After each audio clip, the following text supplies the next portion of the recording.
You know, when I was growing up as a kid in San Diego, California in the 1970s, my mom always told me one thing. She said, Brian, you can be anything you want to be in this world. Anything you want to be. And I said, Mom, I could be an astronaut? She said, yes. I could be president? She said, yes. I said, I could be the Pope? And she said, yes, you can.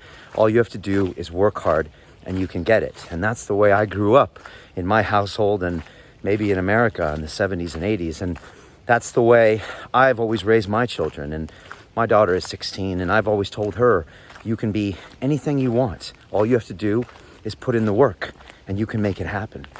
And that's why I was absolutely alarmed when I read a recent survey done by the Prince's Trust here in London. And they spoke to 2,000 16 to 25-year-olds and asked them about their future. And it was shocking what they said. 40% said they had given up on their dream job. Another 40% said they felt it was impossible to succeed now. And it just breaks my heart knowing that we are literally crushing the younger generation. And the Prince's Trust chairman went on to say, we are at risk of creating a lost generation.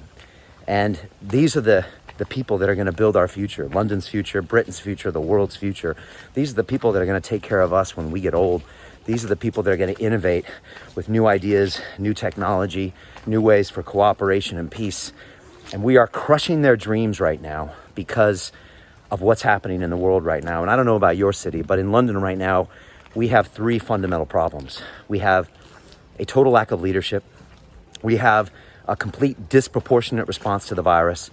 And we have a total lack of science-based decision-making. So what we're doing is we're shutting down our entire economy because of the danger that it presents to a small number of people.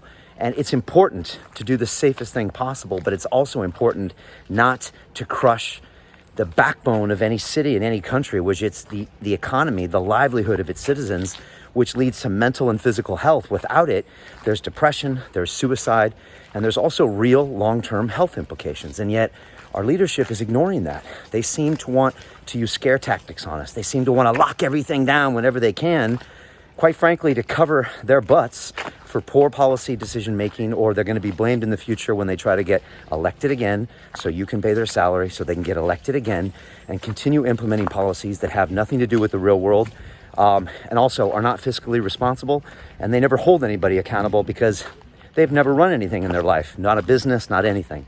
And I'm frustrated.